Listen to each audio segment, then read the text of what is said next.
Hello darlings and welcome back to my channel. It is about that time again for another episode of Scent Talk where I discuss my weekly fragrances, how they performed, and overall if I'm going to keep them in my collection. So without further ado, let's get into season 2, episode 2 of Scent Talk.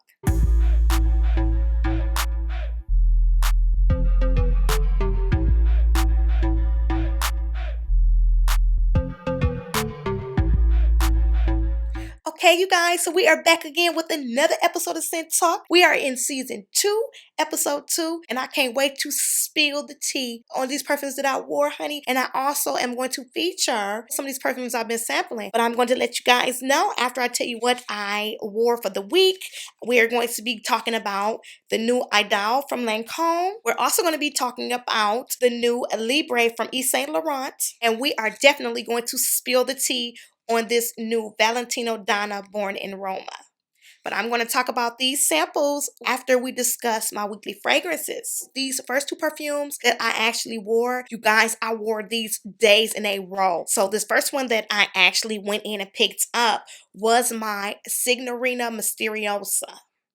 You guys, this perfume, honey, is prominent on blackberry. If you love a blackberry, honey, you will absolutely love this scent. It's sweet. It has tuberose in it. So it's tuberose and blackberry. You definitely have those white florals. It's kind of sharp, so I know it has neroli in it, but it has vanilla. It also has patchouli, but the patchouli just helps ground this perfume. So I did go in with 4 sprays of this, you guys, and I wore it to my son's basketball game, honey. They have metal detectors at the schools, you know, to get into the gymnasium. That is how they do now in the schools. You have to actually go through metal detectors, okay? So, honey, I went through the metal detector, and they even check your purses too. So, the police officer that checked my purse, he leaned down once, like, I went to go grab my purse because I did spray it. Like, okay, so when I did the 4 sprays, you guys, I'm gonna tell you exactly where I sprayed. I sprayed 1 in the chest area, 1 in the front, 1 in the back, and I usually put 1 on each wrist. That's 4 sprays. If I do 8 sprays, I just double that. So 2 in the front, 2 in the back, 2 on each wrist. And when I do 10 sprays, you guys, I actually do the 8 that I just showed you, and then I do 1 on the front of my clothes and 1 on the back of my clothes. So that's 10 sprays. But I didn't have to do 10 with this. I only went in with 4, like I said, 1 in the front, 1 in the back, and 1 on each wrist. And you guys, when I went to grab my purse, okay, because I love carrying me a satchel. As a matter of fact, I was carrying my Teddy Blake satchel. You guys, I did a video featuring Teddy Blake. I have been carrying that bag. I love that bag, okay? That is a beautiful bag, okay? But I grabbed it by the satchel, by the handle like this. So when I went to grab the purse, he got a waft of my perfume on my wrist, okay? Because he leaned down. And he was like, "Excuse me, miss, you smell amazing." From the Signorina Misteriosa. Gorgeous. And it's a male magnet. Beautiful scent. If you do not have Signorina Misteriosa, you are sleeping, honey. So what I'll do for you, if you do not have this perfume, this is what I'm going to do for you. Honey, I'm going to let you know where you can get this perfume. I'm going to link it down below. So if you do not have the Signorina Misteriosa, be sure to click the link down below because I found this for $32 for a 3.4 ounce. $32. She is a must-have in anyone's collection that loves a berry scent, a mature berry scent. She's definitely mature. There's nothing immature about this. Just, wow. She is beautiful. So be sure to pick her up if you have not done so already, honey. It's between me and you if you don't have the Signorina Misteriosa. Once you leave this video, you cannot say you wasn't told about this Signorina Misteriosa. So definitely check it out. And I'm speaking to you. If you don't have this, honey, yeah, you gotta grab her. See this gorgeous bottle? Yes, that's for you. Look at her. Perfection. Beautiful bottle. So if you do not have Signorina Misteriosa in your collection, you need to get her ASAP. ASAP. So I did go in with 4 sprays of this Misteriosa. Got her that compliment. You know when you got some good perfume because everybody started looking at you. That was just 4 sprays, okay? It's a heavy, but it's a beautiful scent. But it does not have superior lasting power. I went in with the 4. It lasts me until I went to bed. I could still faintly smell it, but just faintly. So it does not last super, super long. So it's not like 12 hours, 10 hours. I wouldn't give this no more than 8. 8 to be pushing it, but it's still a nice scent. It's perfect for a going out scent, honey. It's not formal. It's a casual scent, but it's a beautiful casual scent. If you want to dress it up just a little bit, you want to be casual, she would definitely fit for casual wear. If you have this perfume, comment down below and let others know that's reading these comments about this Signorina Misteriosa. Okay? Okay. Again, Signorina Misteriosa from Salvatore Ferragamo. Check her out. Okay, you guys, so this next perfume that I wore, honey, I have not picked her up in a couple months. She is a flanker to one of my favorites right now, okay? But she is good in her own way, and she is also a nice berry, blackberry scent. And it is from Dolce & Gabbana, and it is Dolce & Gabbana, the only one too. You guys, she is another heavy blackberry scent.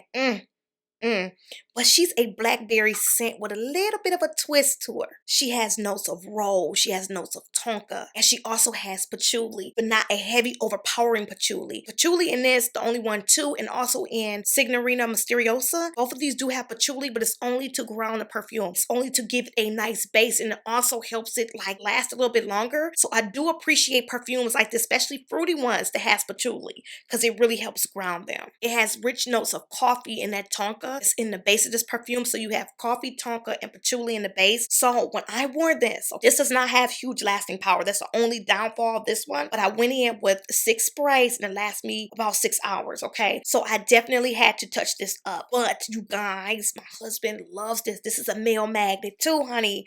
He was like, you got on another berry scent, don't you? He said, I like that one. I like that one.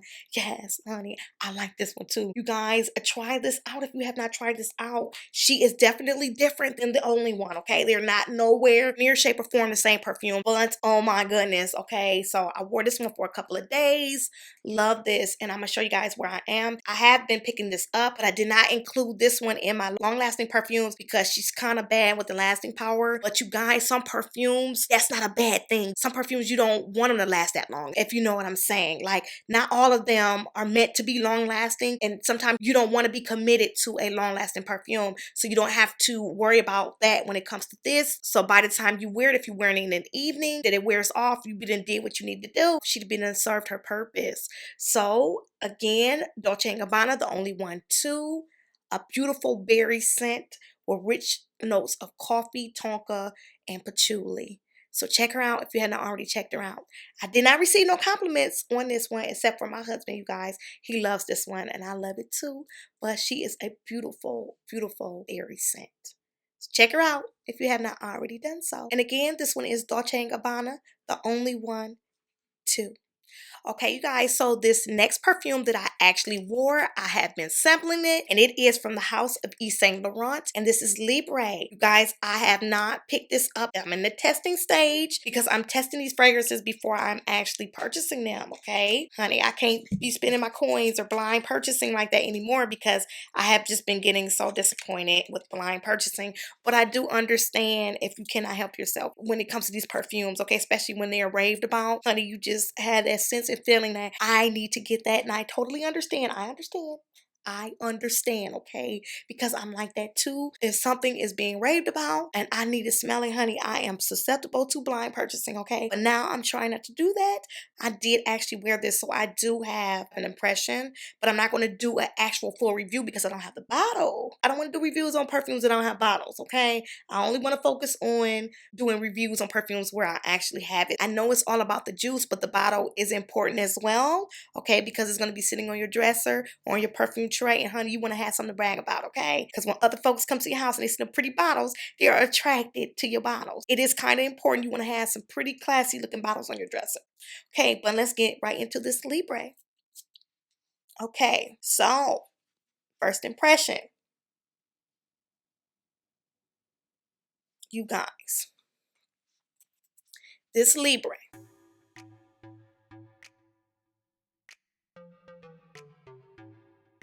Lavender in a perfume, to me, to my nose and my palate, is masculine. That is why I do not own hardly any perfume that has a prominent note of lavender.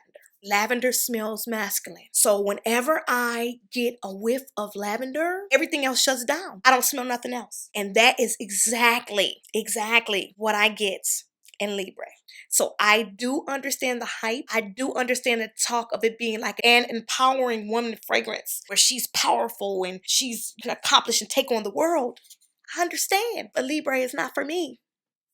She's too masculine. And all that I can smell, even in the dry down, I can barely distinguish any other notes in this perfume. Just the lavender. Maybe a couple of other notes, but I could not wear this. I had to scrub it off because I'm very sensitive to lavender. She is a no ma'am for me. I will not, never say never, but for right now in my palette, a lavender fragrance is not for me. That is my impression of Libre. I'm sorry if there's anybody out there that really likes Libre. Good for you, honey. She will probably be beautiful in your collection, but not mine. I can't handle the lavender in this Libre. So she's a no ma'am for me. So that is my first impressions on Yves Saint Laurent's Libre. It may change, but for right now, maybe I'll try her again when the weather is warmer, but I tried her in this cool weather. She was too prominent with the lavender. So maybe when the seasons change, this will change for me. But as of right now, no ma'am. On to the next one. Okay, and this next one is from the house of Lancome, and this is Idole, you guys. Now, it is a different story when it came with this Idole. She's not like the Libre. I don't have the same feelings like I had about Libre. Now, she's a lot more tolerable than Libre. Let me go ahead and give her a spray so I can give you guys my impression of this Idole.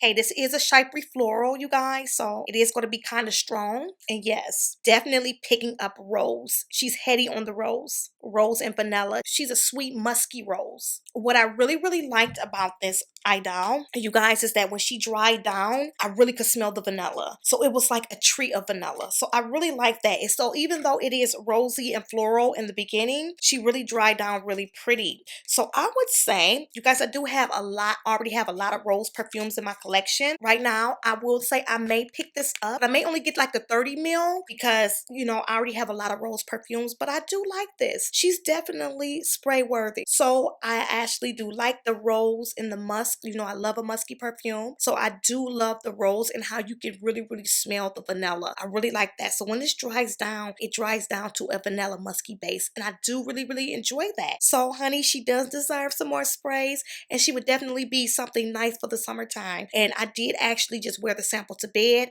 So when I woke up in the morning, I was able to smell that musky vanilla base that I really, really like. It was really soft and pretty, but it is heady in the beginning. That rose is heady. It's also kind of fresh. So I really, really did like that about it. So I may pick her up in the 30 ml. So that was my impression, my first impressions on this Idole from Lancome. So if you have this perfume, comment down below and let me know your thoughts.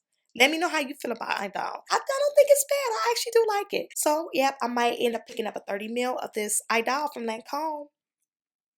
Okay, you guys, so this last one that I actually sampled and tried is from the house of Valentino, and I did wear this Valentino Donna. I just actually picked up Valentino Donna, the EDP, just the original, and I wore that one. Definitely gonna be talking about that, okay? But not in this video, in another upcoming video. But I'm gonna show you guys where I'm at on this sample. You see her? She's way down there. That is how much I used of this sample. So that should let y'all know something,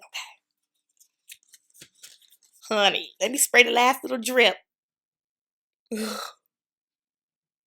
You guys. Let me read a little description of her. You guys, she's a Floriento. So she is an Oriental floral.